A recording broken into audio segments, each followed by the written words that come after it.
Welcome back to another lesson of Femme Fatale Freelancers. I'm so excited to have you here today for this lesson, which is all about finding your flow and ultimately syncing your menstrual cycle in order to optimize your schedule, your productivity, your energy throughout the entire year.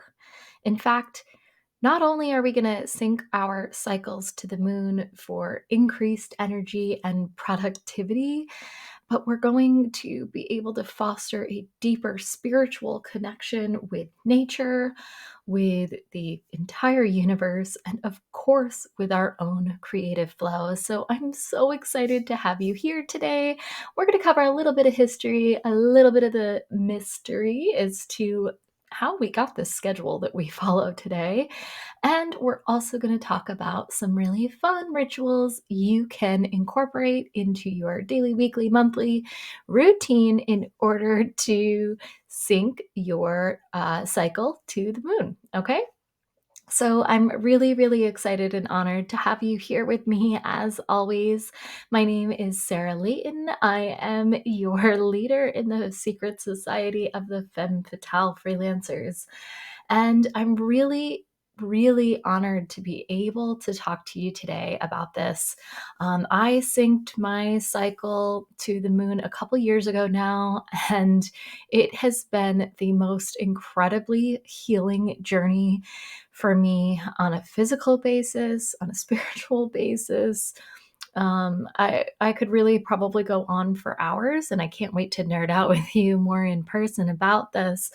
But it has been an absolute game and life changer for me. So I'm really excited that I get to share this all with you now.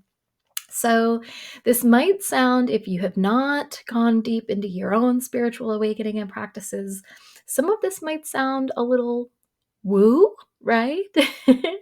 But in my experience and all of my research the last several years into all of this kind of stuff, what I have found as an emerging pattern is the more woo something sounds up front, the more scientifically based it probably was, and the more it was buried and maligned by the patriarchy. So, this is actually a beautiful example of that. So, without further ado, let's dive in because, my love, you and I, we have been told that we not only can, but should do it all during our periods, right? So, whether we're talking about the commercials for the sports tampons or period panties or whatever it might be, right? We're often delivered this message that we need to be superwoman at all times and that our period shouldn't hold us back from doing absolutely everything and anything we ever wanted to do all within that 1 week, right? Kind of crazy. I mean, especially when you consider the fact that this is a significant thing that's happening to our body as a human being when we undergo menstruation, right? So, why has there been such a huge effort to pretend like we're not going through something major physiologically? Now, any female human being who has menstruated and had a period, um, or any human being that has menstruated and had a period, I should say, will be able to tell you with ease that this period of time in every month is actually kind of a big fucking deal, right? Um, when we think about all of the ways that it impacts us, from our energy level to the physical symptoms to the hormonal changes and all of the ways that that can sort of bleed out. No pun intended. Oh my God, I can't believe I just said that. But all of the ways that that can sort of impact our lives and, of course, our businesses, right? And so trust me when I say that if men had to bleed 5 or 7 or 10 days out of every month, there would be time off. There'd be private clubs designed for that purpose. There would be insurance to cover the cost of everything from tampons to frickin' Advil. So come the F on, okay? And so when you think about it, it's really easy to get ticked off and be like, wait a minute, how the hell, as women, did we become so disconnected from the sacredness of our cycles? And more importantly, how can we change how we experience our periods? And that's what we're going to be diving into today. This is all about finding your flow and embracing the power of the moon in our lives and our businesses. So, welcome to this transformative exploration, Femme Fatale Freelancers, because today we're going to dive into the ancient wisdom of syncing our natural menstrual cycles with the moon's phases. And this practice is not just about our personal health, it is a powerful tool for business growth, personal and professional development, and of course, our creativity, all rooted in deep historical wisdom. I'm so excited for this. I've been waiting for a long time to dive into this lesson, so let's not wait another moment longer. Okay, so prior to electricity, here comes the history part, right? And we're going to talk all about the lunar cycles and what they mean and how they're going to impact you. But we got to do a little background work first, okay? So, prior to electricity, women ovulated according to their physiological and hormonal response to the amount of light in the sky. Okay. So, our biological blueprint is to ovulate when there is the most light in the sky at night. In other words, during the full moon. This then leads to us bleeding with the new moon. Now, our bodies have a physiological feedback loop that regulates our melatonin production. Okay. So that is going to influence a whole bunch of things, including the hormones that ripen and release an egg from our ovary. So, with the introduction of electricity and all of the resulting light pollution, not to mention physical stress, the evolution of technology, which has far surpassed what the human species can really tolerate comfortably. Another conversation for another day. But ultimately, all of these stresses of modern life, the chemical pollutants in the environment, now women bleed and ovulate all kinds of wacky times. And it can really, our cycles have just gotten so out of sync, right? And unless you live with a bunch of women and you've all synced up that way together, you've probably been able to recognize how your cycle is out of sync, okay? And if you're anything like pretty much all the women I've ever known, you go through distinct hormonal trends every month, assuming that you were born with traditional female body, okay, and all of the reproductive organs that go with that. Also recognizing that, of course, that gender exists on a spectrum. Women go through 4 distinct hormonal trends every month, just like the moon, which also has 4 phases. So some weeks we're more creative, others we're way better at planning, and then some weeks call for rest and retreat. Now, although they don't always sync up perfectly, knowing what phase you are in and what phases are coming up, I think it's pretty obvious for you to see how that would be a really helpful tool to help you better harness your energy and plan for those ebbs and flows in productivity and in your scheduling, right? So let's talk about these 4 phases. There's menstrual, which is the new moon, and during this period, we want to rest, we want to reflect, and we want to set intentions. Okay. There's the follicular, oh my God, which is our waxing moon. So during this time is a good period for taking action, initiating creative projects, and all that kind of good stuff. There's ovulation phase, which is our full moon. So we really want to do our absolute best to be present, to be in front of people, to collaborate, and to let our inner wisdom shine through. And then there is our waning moon. And during this period is when we complete tasks. It's when we are super duper focused on finishing our projects and buttoning everything up and really making sure that our accomplishments are fully born.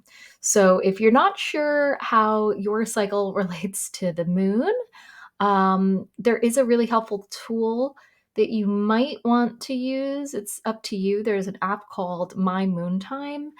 There's actually more and more of these. I just suggest, and I don't know this about My Moon Time, but before before you put any of your menstrual information into an app, make sure that you have read their clauses or whatever. Make sure that, and ultimately, that they can't sell your data to anyone on this. It is very important. We're not going to go into all the reasons why. Just trust me, for your own safety as a woman. You do not want that data out there. So be really, really careful about that. Okay. So the two most common cycles, the one that we hear and talk about the most, are going to be our new moon and our full moon, right? So the new moon is seen as a time of reflection and introspection. So women who have their periods around the new moon have been historically linked to having really strong intuition, not to mention the draw or the urge to withdraw from the world. So if that sounds familiar to you,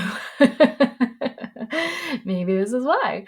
So these women have the tendency to feel that they've already given the world all that they can provide energetically over the last month, kind of like a burnout type feeling.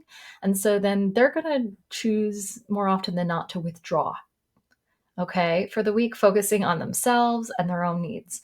So if this is you and you follow the natural cycles of then you are following the natural cycles of the earth, okay? Your body and spirit withdraw into rest and inward focus when the moon goes dark. And when the moon is full and bright, so are you, my love. Now, there's also, of course, our full moon cycle. So, women who get their period around the full moon are on the red moon cycle. So, this is me. Okay. Historically, red moon cycle belonged to the medicine women, the midwives, and the wisdom keepers of the community. So, if you bleed with the full moon, as I do, your energy is focused on self actualization and on using that self actualization to empower other women. Okay. Pretty neat, huh? Now, if your cycle does not fall into one of these two categories, please don't worry or start passing some kind of judgment on yourself or freaking out or going down the rabbit holes, okay? Because, like we've already talked about, our bodies have adjusted to this new modern society and technology and all that kind of stuff. So, there's a huge variety in how our cycles can present, especially until we start focusing on syncing them to a particular calendar. Okay. So, between our modern lifestyles, staying up late, scrolling on the Instagram and checking the emails and binging the Dateline on Netflix, please stop doing that at night. Basically, the exposure to light. Women tend to bleed at all different times during the months, okay? So, this is not an opportunity for you to start passing self judgment, but rather for you to reflect and just draw some gentle awareness, okay? All right, so let's go a little bit further into the historical context of these shifts. How did we go from ancient calendars to the one we have now? And where did we get the idea that we need to work all day and sleep all night, aside from the fact that it's easier to sleep when it's dark, right? So, historically, as many as many of us know, we all know this, right? Like, historically, lunar calendars governed the way that societies understood time, right? So they used the moon and the stars and the movement of the constellations in order to record time as it passed. Now, with the rise of patriarchal societies, exemplified by our good old buddy Julius Caesar, and his solar calendar, we're on that in a second, we lost touch with our natural rhythms. So more of these lunar wisdoms and ancient wisdoms were erased and or maligned. So this shift not only altered our perception of time, but also how we, especially women, relate to our bodies and our cycles. So all the way back in 45 BC, New Year's Day was celebrated on Jan 1 for the very first time in history. Okay. And that is all thanks to our boy, Julius Caesar. So, as you know, Julius Caesar was one of the probably really the most famous Roman dictator of ancient societies. And he had many, many war campaigns and different battles that he fought in an effort to build up his reputation while he was off gallivanting with Cleopatra and cleaning up messes from other battles and different things he had won. Well, shortly after he went into power, he wasn't in Rome for a long time. And Rome started to fall into a bit of a state of almost disrepair. Without him there to lead and really guide, things started to go pretty batshit around Rome. Then, years later, he was gone for, I want to say like 7 years or something.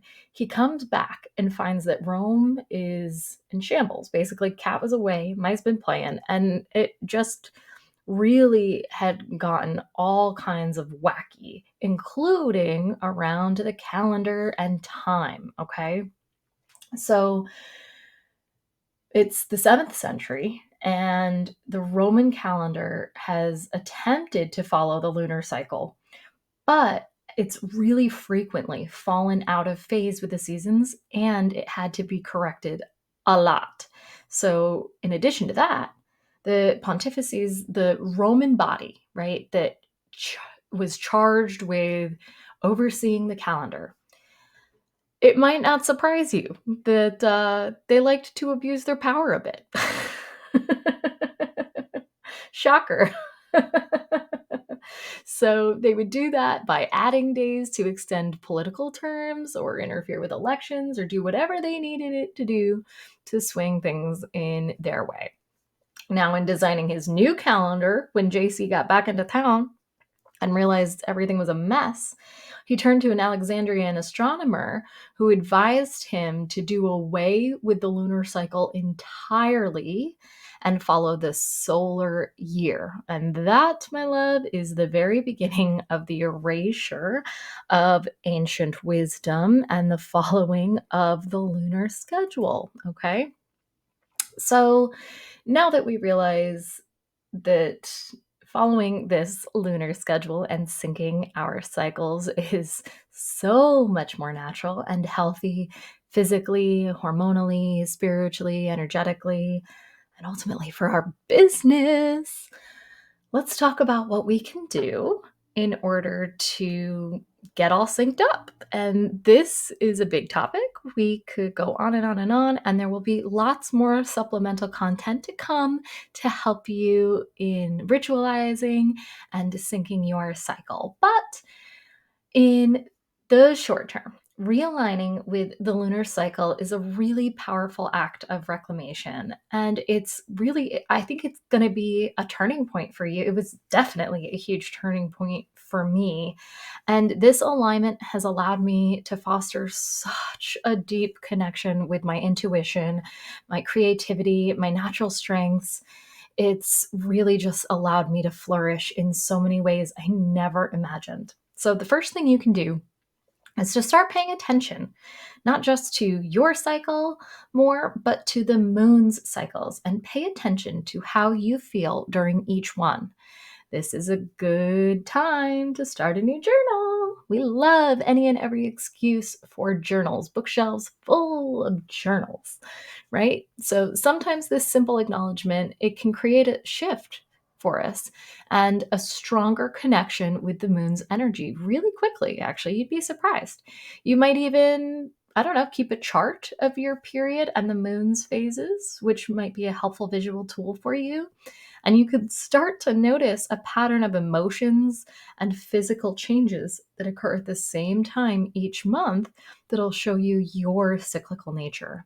Knowing what to expect will allow you to plan accordingly and create situations and rituals to support yourself.